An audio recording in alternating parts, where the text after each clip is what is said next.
Yeah.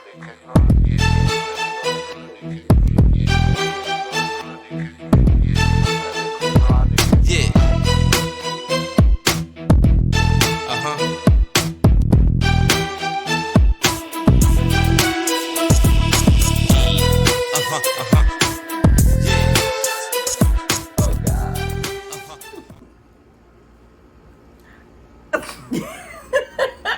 Greetings, queens. Welcome back to my channel. Thank you so much for coming back. We are ready to get into Married at First Sight, season 13, episode 5. Woo! Guess who's back? I know, guys. I know. It was a minute. I had to. Como se dice? Como se dice? It was, if you're watching the show, you know that it gets juicy when they start moving in together and after the honeymoon. So I really had to be here for when it was on and popping. Okay, so that's So she wanted to get one of the little spice, leave mommy hanging for two episodes, but that's okay. She's back. Before we get started, ladies, don't forget to like, click subscribe, share with all your other queens and your other groups, your friends. Let them know. Let's jump in and commentate. I want some feedback. And hit that notification bell so when new content comes, you'll be the first to get it. Now, let's get right into it. okay. Honeymoon time. Okay, so I would say, well, this episode in general, it was cute. I think we're done with the honeymoon. I think we're done with the honeymoon. I don't know, but the honeymoon, like, I feel like overall, it was pretty cute. It was a cute show. It was a cute. Yeah, you got really to see intimate sides a little bit more connects. People Let's really get to Bo and Johnny. I so love them. Oh, oh my god, my favorite. I can't. I love you already know them. If Yeah, I'm hasn't changed. I'm a Johnny fan, but Bo and Johnny, I would say this episode, they were probably like the cutest one, like the most couple who is, trying to actually, I feel like it's, what I'm trying to say, they're cute, That's what she was they're saying, proving, No, but the first thing I could think of is the date that Johnny made for Bo on the beach. You have to say about that. Before we get into the beach part, let's get into waking up. And he talked about animals were creeping around the room, and then he said, "Psych, it's your snoring." Now that was a topic that's a little sensitive.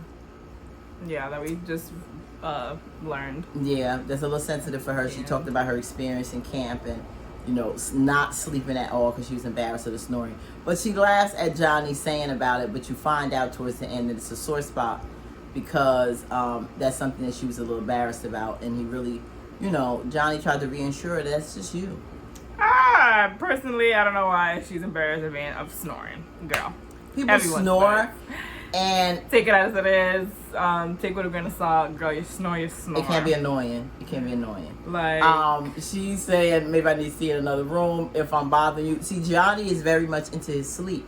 So for someone like myself who loves to sleep, and if you interrupt that is going to really, it's cute in the beginning. After a while you get to know each other. The constant snoring, especially if it's bad snoring.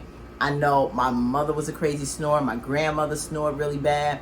Sometimes I catch my son snoring. If I'm really dead tired like that, I have been told that I have snored. Didn't know I snored. But I don't like anyone messing up with my sleep. So that can be an issue. And maybe it's something that's medical. That it's a condition. Maybe something with her septic area up in her nose that she can maybe get that rectified where the snoring won't be so bad. Sometimes people have bad snoring. They don't realize it's a medical issue that they can fix. So maybe that's something she can look into as well. I don't really know. You snore. I don't care. But it's the fact that he makes, not really, well, to her, it's kind of like, I know to him, he wouldn't call it like making fun of the snoring. He does it in a endearing way.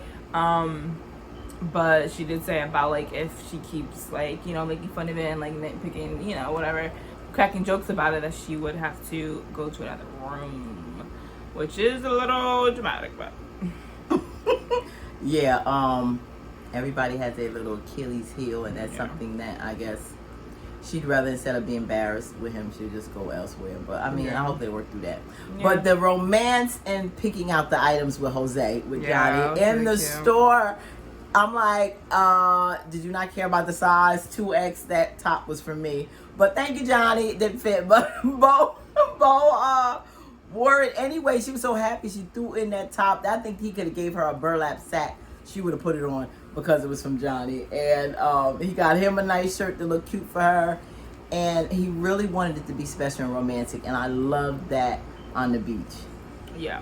I mean, initially I was like, okay, like this is a little extra to invite Jose just to pick out, just to go to a hotel store to get a button up. I was like, okay, a little dramatic, but I learned that like he really, that him telling his biggest fear is like, you know, when it comes to relationships is opening up and not having the same energy reciprocated or not having the same feelings, you know, shown back, or you know, him opening up like he wanted to do with Bo on the picnic, and you know, his fears was her saying that she didn't feel the same way. So after we learned that, you know, he really cared, because when he was saying it, he was really nervous. But I realized that, you know, it was the little things, and she appreciated it. Yeah. When it was so cute. He needed somebody like this help. It's like having that big brother there to try to coax you, because he has that nervous side, and he, you know, not doing anything like that for women in the past. If you remember, he spoke about how he was like, he'd been on 100 first dates, and you know, to the minute you get scared or something get too deep or whatever would set him off, it was like that was it. He's running for the hills. He's not getting too past the first date, so he never got a chance to get into any of that type of stuff. So he really needed like that big brotherly advice. So I'm glad that Jose was there to help him with that. And it was cute. Bo was like, well, if he had not ghosted me back then, he wouldn't have had to go on all those other dates. So yeah, so that was pretty cute with them. But yeah, so that you know, sometimes little quirks and things that you have like that can turn into something big in the end if you make it there. I think really the affection, the feelings, I think she's opening up more. She moved that pillow from in between them. I think, you know, they both really into each other.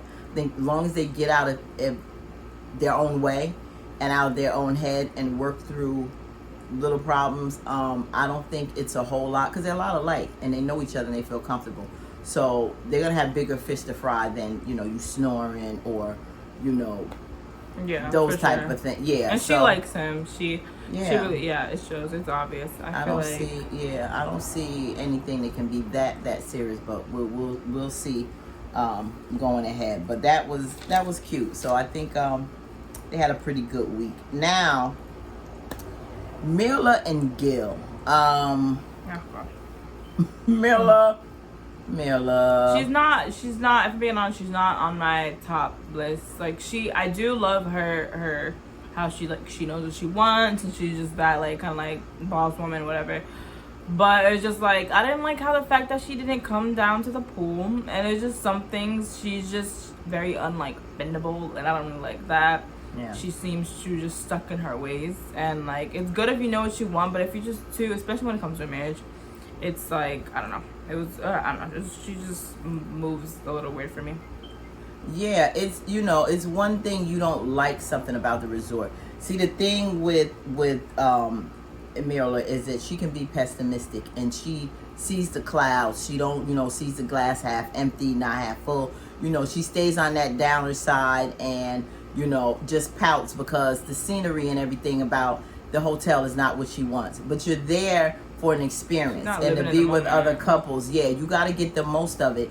And Gil is totally opposite. He's more optimistic. He said, I don't see anything to complain about. The resort's okay. It may not be the best quality you're used to, but we're here for each other.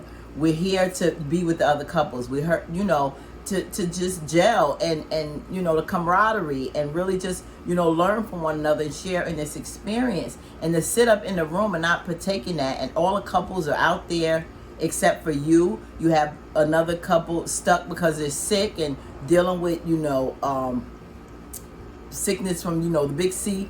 So that was just really just childish and petty. I hope you don't always be like that because, like you said, you can't be unbending, you can't be rigid. But one thing that she did do is the plane ride. She didn't want to do it. She felt sick. She don't like those kind of bumps, and because he did it, I think that was her way to kind of make up. Yeah, I You guess. think? I mean, she was still dry from Still what dry, I saw still on the complain. airplane, so I don't know. Yeah. It didn't seem like, and when he told her, she kind of was like, thanks, and I like you know, just like didn't really show any gratitude or whatever. But So it's like, even if you didn't want to do it, don't do it. yeah, it's like Don't she do it irks if me. you're gonna be in a bummer mood about it. Then you shouldn't have went on the Like, plane who ride does with her. that? Like, You go to know, the pool with your husband. Everybody's there. Like, what are you doing? Like, I don't understand. you'd be surprised. Yeah, with some people, she's spoiled, and she's used to getting her way, and she said I get it. Like, she listen, complains. you, like, That's her. That's So it's annoying. And one more thing like about a first her impression. is the fact when she was talking about you're 35, you're you have no children, pretty good looking guy. I'm hoping you got your thing together. In the back of her mind, she's like probably hoping, do you have it together? But he said no. He doesn't have children. He had 4 relationships that were over 6 months. One was 8 months, one was 6 months, the last one, and he had like a year or year and a half, and it was 6 years since he had a long relationship. Some people, based on being hurt, not wanting to jump out there with a significant relationship until you're prepared. It may be 6 years. That doesn't necessarily make you a bad person because you had that gap. We don't know. She has yet to figure out or find out what happened with that last relationship. But you gotta say, when was the last time? I didn't hear her say when the last time she had a serious relationship, or why her. How many did she have? So don't judge him on that, because everybody has a story. What's yours? So yeah, so I hope she gets past that, because with her, unless there is a significant price tag attached to it, like some of the things she mentioned, a Cartier, a Cartier bracelet, that made her perk up. Oh, that made her perk up. But the blanket that he would have sold from his own hands. Yeah. Mm-hmm. I'm not an old lady. Yeah. It's a thought. It's the little thing. Yeah, I do not like her. See, Mirla, she's not like Mirla. I'm trying to keep up alive with you, girl. Not be so materialistic. Give a brother a chance. Ain't gonna kill you, even though you just met him, to get a man a little kiss. Like, I mean, poor thing is suffering hearing all these stories about everyone else except him getting a little. I mean, enough is enough. But okay, Mirla, She's boring. we hope you get past those things, because there's more to life than Cartier bracelets and Jimmy Choo shoes. Okay, Jose and Rachel. I love them. I love them so far. They are. I love Jose. Their vibe Jose together. is such good. It's so good at being just a protector, and I love them. I really do. I really want that. See, I could appreciate that. Being older, I could really appreciate somebody that's set up this life for me, like I said last week, and I'll just roll in there. And I understand she wants to contribute. She wants to be able to not say, this is your house, I'm moving it. And that's real, because this is brand new. I'm just knowing you. To go instantly and click off that switch from like a boyfriend or relationships from the past and how you may have been done to somebody who is now your husband, and to really see that this man has a home for me, and it's a part of me, and I can just go in here and be a part of his life like that. It's kind of hard for her to understand without her wanting to contribute something. And I get it. You contribute. Personally, I would contribute by redecorating each one of those rooms. Thank you for the house, darling. Thank you for the house. Thank you for taking care of the bills. I'll decorate to make it feel like it's me, both of us, And so now I feel like it's my house, my decor, my style. I'm good with that. But thank you. I'll be so grateful that I'm not going into a marriage with debt, and he's going to help me get rid of mine. Yeah, but So. I told you, like, I do feel where she's coming from, because at the end of the day, it is a stranger you just met 4 days ago, and you want to move into their like space, Yeah. and it's like you feel like you have nothing to give. Yeah. So it's like, you know, so Yeah. weird, but It's a little awkward. I do understand where she gets it, Mhm. but hopefully she can just like relax and just be like, you know, because Jose is not gonna take no for an answer. Jose has perfectly set this all up. Yeah. It ain't no like this was the plan. The box check thing, which I know is gonna be anal in the future. They are so vibing great. The affection, everything is so good with them. But it's his mindset of how things should go, and anything outside of that plan is gonna be a problem for him because they can always, you know, fit the home life for them, and in the future maybe sell that, get a home that they both can't, you know, later on or what have you, because he was talking about another, I think he has another house on the other side of town or something. But they can always make those changes later until you get to the whole joint account situation. That. That's a discussion that they're gonna have to, you know, whatever. To her, it feels like an allowance. I don't even understand what he was talking about with the whole like. I think he wants. He joints. has. I don't know what the 2 joints was. He said 2 joint accounts. It's like, yeah, so it's like 2 joint accounts, and it's like I don't understand one joint, 2 joint. and it's like whatever you have left over, that's for you. So that's why she was thinking of like an allowance, like you basically him. Because first of all, I could see 1 joint household stuff. What you're gonna do together from your check, you can put in there. From mine, you know, he can put the most in if he like to take care of the majority of the bills. More than likely, that's what he'll do. But it seems like he wants to also take all her money, put it in after he find out all the bills, and this is what you can have for you. After we don't put all the money in a joint account, then and he handles and manages her stuff, because I'm sure he's gonna manage to get her out of debt. What you know, this portion you can have for your spending. I mean, I don't need you to give me my money that I made, but let me know. We can work together to how we're gonna manage it, so I can, you know, work on my better spending habits. We can do that together. But I can see 2 separate accounts, 1 joint. Yeah. You know, and we figure out what I put in there. And the last thing with them, the outside of the finances and contributing, the trip, I think it was really it shows that she listens, that he liked fishing.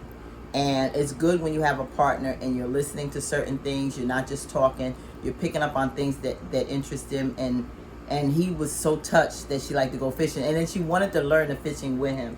So that was an activity that, even though, unlike Mirla, that my spouse would like to do, and I can be a part of it with him and learn that, she wanted to make him happy, and it was just a great thing, and he was happy to show her, and that whole dynamic from the trip I think was really sweet. So sometimes you can't, even if you think something's boring and corny, you try to do a little sacrifice because your mate, that's what they like, because you will want them to be excited about something you're doing. Yeah. You know, so yeah. You got anything to say? More, look at her. Like, partner is back, and I guess it's a little too late for her because she looking like deer in the headlights. Huh? We talking about. Okay. Now, why did I skip somebody? Oh, okay. Now, Brett and Ryan. They seem to be a little more gelling this week, a little more communicating, trying to, you know, figure each other out, kind of like to get out of there.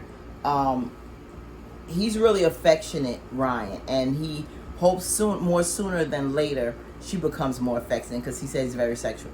So he hoping she would get out of that process to be able to come around. He thinks that they're doing pretty good with gelling, but he knows, because he's been out there more with dating and being active with women. It's been 2 years for her, so it's more special to take it slow. It's more meaningful to her once they get intimate, because it's been a long time, as opposed to him. He's not too long, probably like a week before they probably got married, he was hitting somebody. Yeah, with Brett, it's a little hard to tell if he, because the whole hammock scene when he was telling Ryan, the hammock scene where Brett was telling Ryan Ryan was telling Brett. Brett's the girl.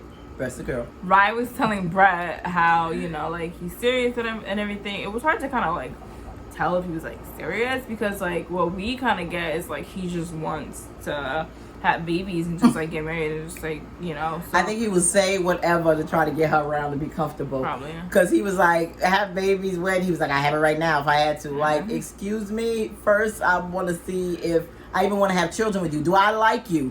Can I stay in a room with you? We live in an apartment together for a month before I even want to get into children? That's why I really think he would take anybody that they slept with him so he can go out there and make them babies. And that's not something that she wants to do right now. One thing that he had mentioned towards the end when they were eating, he said something about, they talk about, I guess, the timeline to grow in their relationship or whatever. And when they were talking about the children and everything, but then he mentioned something along the lines of, well, we'll see how in 3 days or so. Like a whole mountain of things I'm going to find out for you to make everything okay in just 3 days. Like, that's that rush period with him.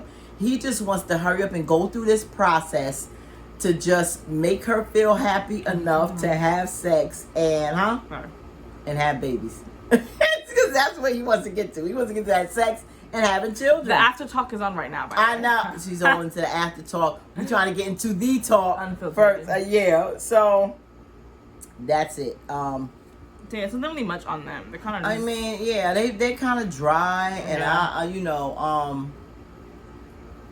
just gotta see. I'm not getting a whole lot from them, but they trying to go, go at their pace, and we'll see how far they get from there. Now, the last one that's left is Michaela and Gail. We didn't see much of them because poor thing got the big C. No, Michaela and Gail. Sorry, Michaela Zack. and Zack. Oh my God. I'm not trying to murder. I'm trying to take your husband. Sorry, girl. Yeah. Zack's sick. Yeah, that's it's gonna be short and sweet. He got COVID. Short and sweet. I said a big C. I don't want y'all to. Can we say that like word without y'all like blooming me out? What you mean? But yeah. She has COVID. She has She doesn't. She's back at Houston. Well, no, not yet. No, she didn't leave there yet. She they left, getting ready to go, Mom. but at the end, she didn't go yet. She left. She was in her bed. She was I'm back in Houston. I thought she was still there saying, I gotta go back to Houston. She like actually went there? Yeah. And left him because he has to stay longer. The thing is, and Rachel agreed when she was talking with Jose and they had them on the phone. When you're married, especially when you love your husband and what just happened with them, so they got intimate and now she's even closer to him. So to know that your man is sick and you can't be there to nurture him and care for him, and really you don't even care if you get it too. At this point, it's like we'll be sick together because these are the vows I took in sickness and in health. So I want to nurse you back, but his thing is no, I don't want to start on that foot with having you sick. Because let's mention that, this virus can affect people differently. So I don't want to be the one to really get my new wife totally dead on her feet. She may be worse than me. And I did that to her. So I don't want to be the one to give her this. So I'm going to stay my distance. And he's really hurt about it. And I don't want her to think that he just totally doesn't want to be around her. He doesn't want to give it to her. He's quarantining on his own. He has to stay in Florida and quarantine there, I guess, for his whole 2 weeks or whatever. So that's rough to start out a marriage like that. So that's a little trial in and of itself to not be there at a time when your husband needs you the most. It's a hard position. It's a very difficult, hard position to be in because as women, we're naturally nurturers and caretakers and comforters, and that's what you want to do to him. And but he said he did want to make up for it, makeup. So that's why we didn't see them. So I hope. Besides the screaming and yelling. We're about to see some doozies. So I don't know what that's spearheaded from, but I hope that it makes up for it. So so the couples, we got to see some things about them. Mirla and Gill, you got to open up, honey. We see the arguments that's about to happen over the whole thing with the dog. Her heart isn't as compassionate. The things that move her is all based on money or the value and the price. And Gail is basically more about substance. So I can't see that going until she gets out of that and learns to really see what's more important in life. than materialistic stuff, because you got to get past that. Brett, I hope there's more substance with you, and I mean with Ryan and Brett past, just want to have sex with her and have babies. You got to really get to know this woman and conversate and get a little deeper. So we'll see how that goes. And with Jose, I hope that you learn that, checking boxes isn't, gonna help everything. But yeah, we see how that's going in the future. If it doesn't add up to him, and her face wasn't happy, and that's just not how things work out. It's a give and take. Like a nice guy. Like I really like. I know. I'm really rooting for them. I don't see anything that bad, except a lot of people get into their little boxes of how things should go, and going outside of that, he just wants organization, and sometimes it's that OCD. Yeah. And you really, that's how he feels he's gonna have to function, with some type of order and some type of control of things. And even with feeding her, she's like, you don't have to feed me. You don't have to brush my teeth. He's just such a caretaker. And I think he always wanted to give his heart and soul to someone, like, almost like a pet. But she's not. She thinks for herself. She wants to do for herself. She has a lot to give, just like you. So appreciate what she has to offer if she wants to give something to this marriage. And you can still care for her and love her outside of just totally trying to control her and everything, because you can't have total control and everything. It's a give and take. That's what it has to be, teamwork for a marriage. And Bao and Johnny, I hope you can get through your little things, because I see a lot for you two. You two are such sweet people, and I can see you going for the long haul. So I'm optimistic. Until next week, I hope you like it. Don't forget to like and subscribe. Be authentically yourself, because you deserve it. You are absolutely amazing. Live the life you deserve. You're the best. Peace. Until next time.